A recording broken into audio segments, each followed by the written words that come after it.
3, 2, 1.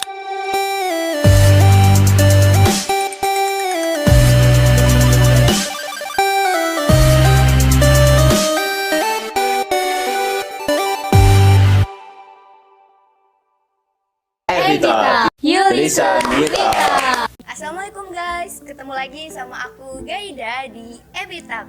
You listen, we talk. Yeay. Gimana nih kabar kalian semua? Semoga sehat dan bahagia selalu. Oke, langsung aja di episode kali ini kita bakal kedatangan seseorang yang keren banget. Kalian penasaran kan? Langsung aja kita sambut Aska. Halo Gaida. Halo, gimana kabarnya Aska? Baik. Kamu gimana? Alhamdulillah baik juga. Gimana nih, lagi sibuk ngapain aja nih sekarang? Kesibukan sendiri, sibuk organisasi, sibuk sekolah, tugas-tugas, terus sibuk di asrama, tugas-tugas asrama sebagai seorang anak boarding. Anak boarding ya, ya. Oke. Deh. Oke, sama ini lagi sibuk di OSIS ya kan? Iya, lagi padat-padatnya. Oke, untuk kalian yang belum tahu, Aska ini ketua OSIS Ahwat loh guys. Alhamdulillah.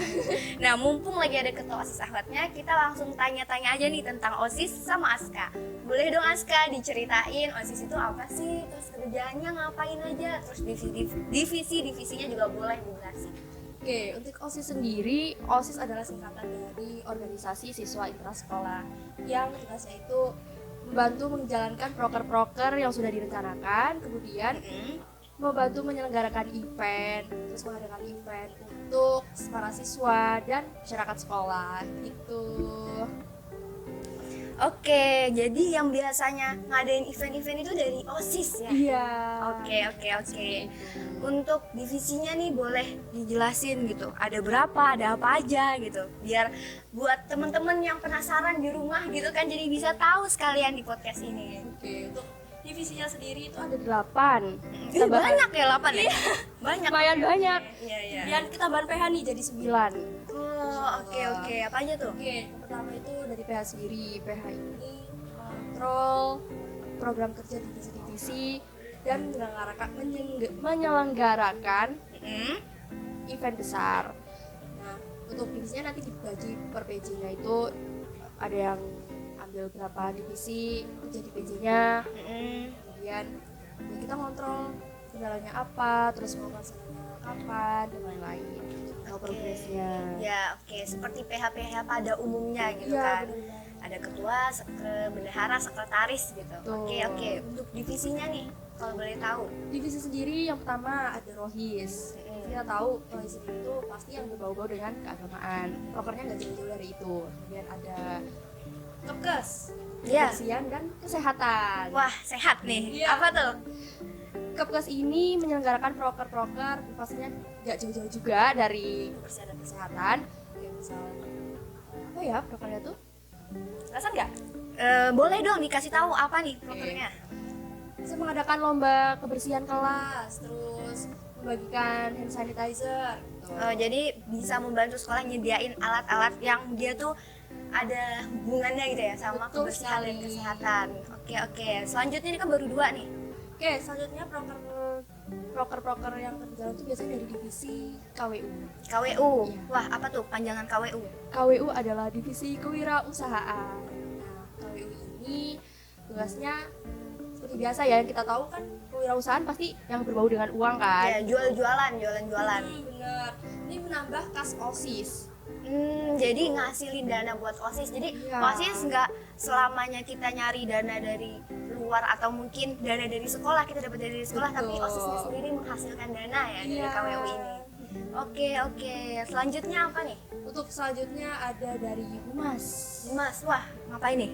Humas hubungan masyarakat. Iya, hubungan masyarakat. Hubungan masyarakat ini biasanya kalau ada informasi-informasi dari luar atau informasi dari dalam, dari internal, nanti kita menyampaikan ke Humas, nanti Humas yang menyampaikan ke warga sekolah, terkhususnya untuk siswa-siswi.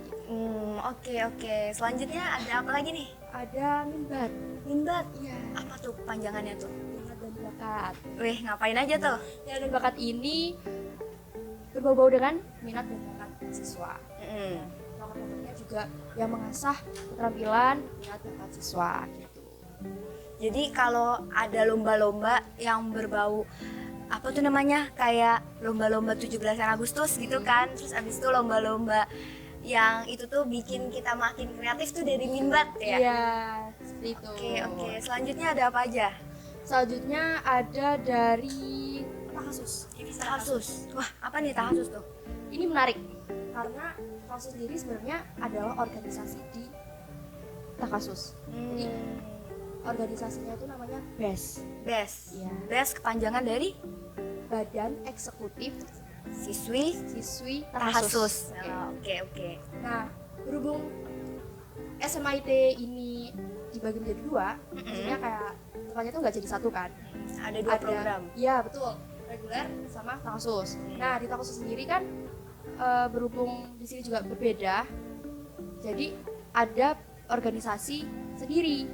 Nah organisasi ini kan tadi yang disebut BES. BES itu istilahnya sebagai OSIS-nya Tahasus. Nah tapi BES ini masih di bawah naungannya OSIS. Gitu. Nah jadinya BES adalah divisinya OSIS. Ya, oke. Selanjutnya masih kurang satu. Satunya Yang bahasa-bahasa gitu nggak sih? iya. Bahasa, divisi bahasa. Oh. Ini juga nggak jauh-jauh dari kata bahasa. Biasanya kan proker-prokernya kalau bahasa itu berhubungan dengan language ya. Bahasa kan. Nah itu bikin suatu proker yang berkaitan dengan bahasa, misal kayak quotes of the day, terus ada kompetisi bahasa juga ada. Oke. Itu bahasanya kalau untuk sekarang kira-kira OSIS udah biasanya pakai berapa bahasa? Oke, untuk bahasanya itu Indonesia, Ya. ada Inggris, sama Arab, sama Jawa. Pernah Jawa. ya? Oh iya, Jawa. Oke, nanti selanjutnya ada Spanyol mungkin ya, Spanyol, Itali gitu. wih iya semoga aja ya doain. Ya, amin. Oke, ini divisinya udah pas kan ya 8? Kurang satu, Apa tuh? PSDM. Oh, PSDM. Ngapain tuh? PSDM ini merekatkan anggota-anggota OSIS. Jadi yang berhubungan dengan persaudaraan anggota OSIS itu lewat PSDM. Artinya internalnya OSIS gitu. Oh, oke. Nah, kan udah pas kan ya berarti 8? Oke. Kan kita udah lebih tahu nih tentang OSIS gitu kan. Boleh dong gitu, kita lebih kenal deket nih sama ketuanya gitu kan. Boleh banget. Pengen tahu cerita kamu waktu awal jadi ketua itu gimana sih? Oke. Pertama kali tahu jadi kandidat calon ketua OSIS. Asli kaget. Nggak nyangka. Nah, Karena pada awalnya itu yang aku tahu kan cuma seleksi. Aku awalnya belum tahu kan ini seleksi apa, kok ada seleksi gitu. Ternyata tuh seleksi masuk PH. ada Nah, seleksinya juga Iya ya. betul banget. Setelah seleksi PH aku kira udah selesai sampai situ. Ternyata ada seleksi lagi.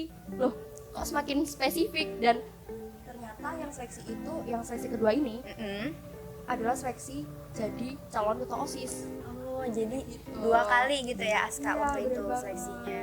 Terus dikasih tahu deh kalau aku masuk jadi kandidat calon ketua OSIS.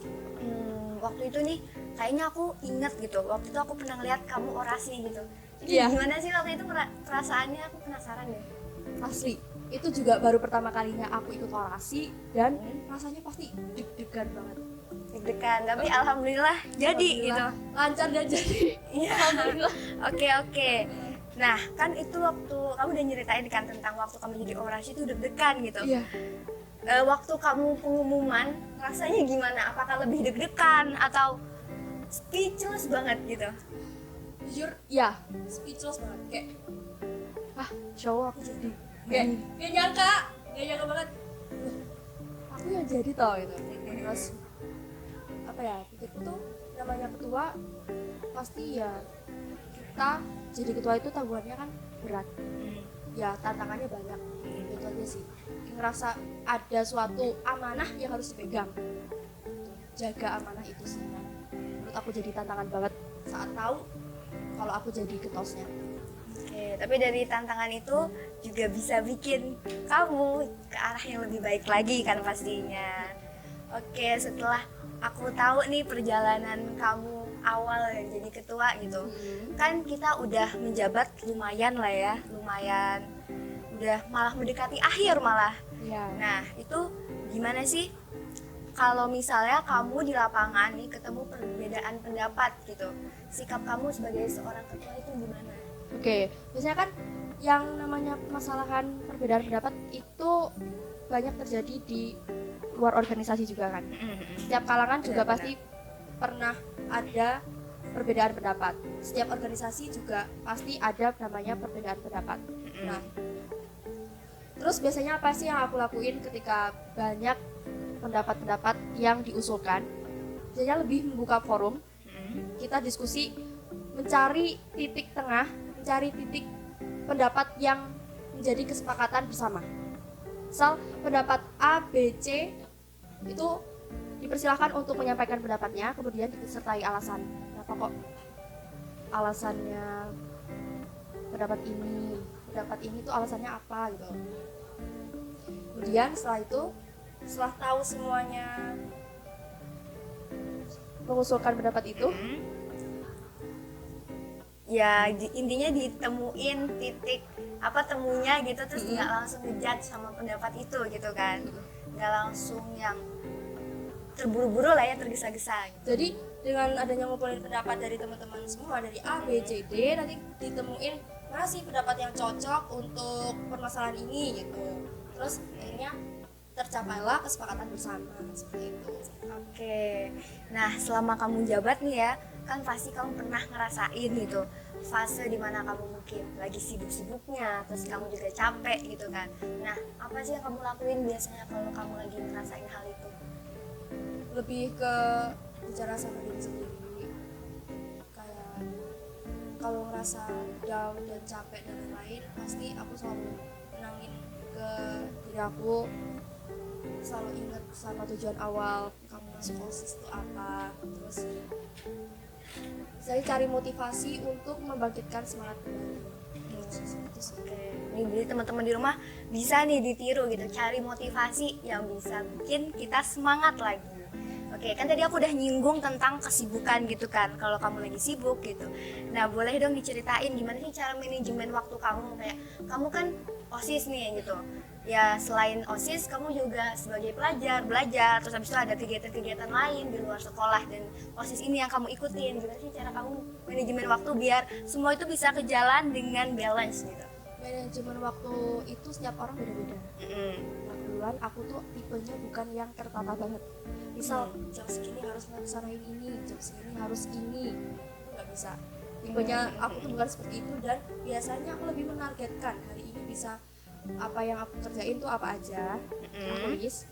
Setelah itu untuk pelaksanaannya sendiri aku menyesuaikan, karena aku bukan anaknya yang terpaksa banget tuh kayak masih susahan. Terus buat tercapainya target tersebut ya asalkan tetap dikerjain pas hari itu, jadi hari itu tuh selesai target-targetnya yang ditulis, tapi nggak berpatok sama waktu. Oke, jadi kita bisa bikin target gitu kan, target biar bisa ke jalan itu apa yang mau dilakuin gitu. Nggak kerasa kita udah banyak banget ngobrol-ngobrol gitu kan dari tadi. Boleh dong dikasih tahu gitu kesan selama kamu jadi ketua itu gimana sih kesannya? Kesan jadi ketua itu Masya Allah banget. Insya Allah ya. Masya Allah, di sini ada makna tersirat ketika kita menjalani sebuah amanah. Aku sendiri menjadi ketua OSIS, mungkin ada beberapa hal yang awalnya bukan aku banget, tapi bisa mengarahkan aku menjadi lebih baik tanpa sadar gitu. Iya, jadi ya tanpa kita sadari kita juga mendapat kebermanfaatan dari kita menjadi ketua gitu kan. Membawa perubahan yang lebih baik. Nah, ini kan pasti dari penonton-penonton yang nonton nih pasti ada anak OSIS gitu kan. Pasti yakin banget ya, tapi kayaknya sih ada gitu. Boleh dong kamu nyampein pesan gitu buat anak OSIS. Pesan apa terserah kamu, pokoknya pesan buat anak-anak OSIS. Oke. Pesan aku buat teman-teman OSIS, anggota OSIS, yaitu jangan gampang nyerah, selalu ingat tujuan awal kenapa kamu masih berada di titik ini. Kalian tuh udah hebat banget, udah menjalankan dengan effort yang luar biasa.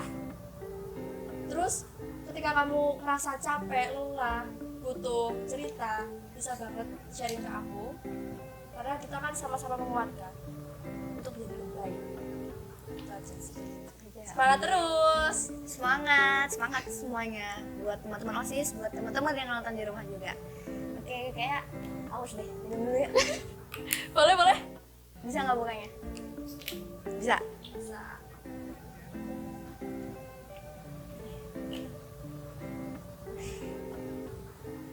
Alhamdulillah segar. Oke, lanjut. Ini yang terakhir sih. Kan tadi kamu udah nyampein pesan buat teman-teman kamu di OSIS gitu. Aku mau kamu nyampein harapan buat OSIS ke depannya. Untuk OSIS periode selanjutnya, untuk kedepannya, semoga organisasi ini tetap menjadi suatu organisasi yang bermanfaat untuk sesama dan Amin. menjadi suatu organisasi yang bermanfaat untuk teman-teman semua, ya teman-teman kita di sekolah, untuk masyarakat dan lain-lain. Amin. Pasti ada manfaat yang enggak terduga dari kita ikut OSIS. Nikmatin dan enjoyin semuanya. Dibawa seneng, jangan dibikin beban.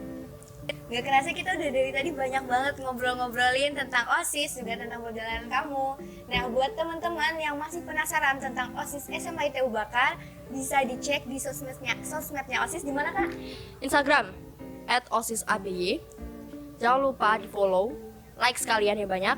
Kemudian ada di channel YouTube OSIS SMA ITABY. Jangan lupa subscribe, terus tonton videonya dan like, sekalian komen juga. Tuh, dengerin deh guys. Oke, dari kita nih kalau misal ada kekurangan atau salah, kita mohon maaf. Dan juga buat Aska, terima kasih untuk Sama-sama. waktunya udah ngeluangin waktu di podcast ini. Buat kalian kru podcast juga terima kasih. Buat kalian teman-teman di rumah yang penasaran sama kelanjutan podcastnya, pantengin terus IG @MTK-Abu-Bakar. Stay tune. Wassalamualaikum warahmatullahi wabarakatuh. Bye-bye. Dadah. Jadi hari ini kita akan membahas organisasi Dewan Ambalan Maria Alkipia bersama Nabil. Hai, halo Kariska. Apa kabar nih? Alhamdulillah baik, sehat, bahagia kan ya? Semangat luar biasa.